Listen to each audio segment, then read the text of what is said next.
Explícame. No, ¿qué te voy a explicar? I don't know if this is a skit or real life, but I just want to have a brief conversation about the situation. Okay, the example, you find your chick stepping out on you.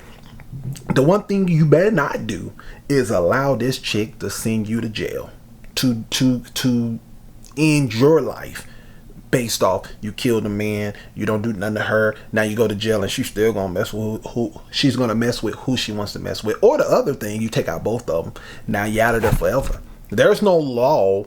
I mean, I guess the law would be cool, but there's no law where if somebody's cheating with a spouse, you are allowed, or you're given, what would they call that thing? What do they call it? Like the country grants immunity. You're not granted immunity to go after the guy who was stepping out with your wife and then disciplining her the way you would like to. It's just not how it works. She can step out on you, and if you do something about it in a violent way, you're gonna have to pay for it. Now, I'm pretty sure there's cases where dudes taking out people and they lost their damn body. They was given some leeway, maybe, but for the most part, you're still gonna be held to a there's going to be consequences given if you kill somebody. So don't allow someone else's bad behavior to take your life, okay? To lose your life. So in this situation, you only can do a couple of things. Number one, you leave, right? And you have nothing to do with this chick no more. If y'all have kids, you only talk about her strictly with the kid. If the kid is old enough, you don't talk with her at all. Your kid can talk with you about everything via phone, text message, FaceTime, etc. Or, which would be extremely hard to do, you can try to work that shit out and move forward from there. Now, I'm a huge believer in working it out, like doing whatever it takes to work something out. But I know there are situations where it's like, I'm not going to work this one out. So that's absolutely fine. You know, if it was my son and I was having a conversation with them, I would probably tell them they're going to have to get out of there. But I would give him the steps on how to move on from there. And fellas and ladies, but I'm just going to say fellas because of the example of the woman stepping out on a man. That's why it's so important to vet, regardless if it's a short-term or a long-term relationship. Us men, unfortunately, we are slaves to our sex drive. And so by being slaves to our sex drive, our libido, with your sex drive, but we want to hit that cat as soon as possible.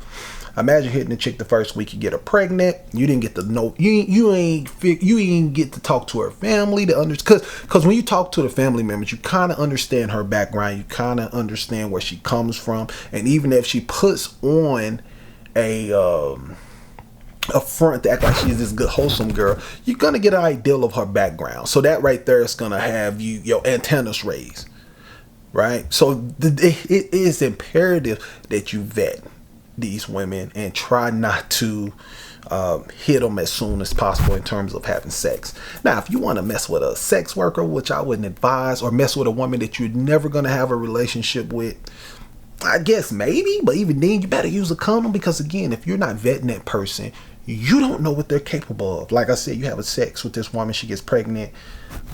It's not going to happen within the first week, but I'm saying the first week I was having sex and then she finds out she's pregnant. You don't know. You just don't know. This chick could be married to another dude that may try to come and kill you, a boyfriend.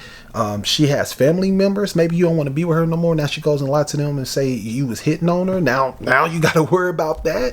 She goes and lies to the police and say you enter her without her permission. It's just so many variables that's happening there if you don't get to vet her for a period of time. And you got to remember, it doesn't matter how good you try to hide something. If you're around somebody for a period of time, 1, 2, 3 months, you're going to start picking up on little things. They're going to leave little crumbs of clues on, oh, okay, she, I don't know if I want to deal with that. Because we've all been in relationships where the person that you were with, they clearly was giving you clues where you're like, I shouldn't be here. But since he was fine enough, or she was fine enough, or the cat was really good, or the D game was really good, money was good, whatever it was, whatever what's important to you was so good, you was willing to overlook the thing that we call red flags because you wanted that thing. Okay. So yes, at the very least, you have to we have to do better, especially us men. Do better at vetting, and we have to be patient. Okay, I ain't saying you gotta wait 90 days, but damn, no, like meet the family at least, or get to know the people that she's closest to at least, so you can kind of have an idea on it. It'll give you an idea, even if you're wrong. It'll give you an idea on, okay, I can see how her psyche possibly work. These are her friends over here. Birds of a feather usually flock together. This is her family here, and again, she may be a great girl, but those things that you're seeing, it's like, let me be a little bit chill, a little bit. Let me just be a little bit smarter on how I approach this based off the information that I'm getting. I get to process this information and then make a better decision for myself.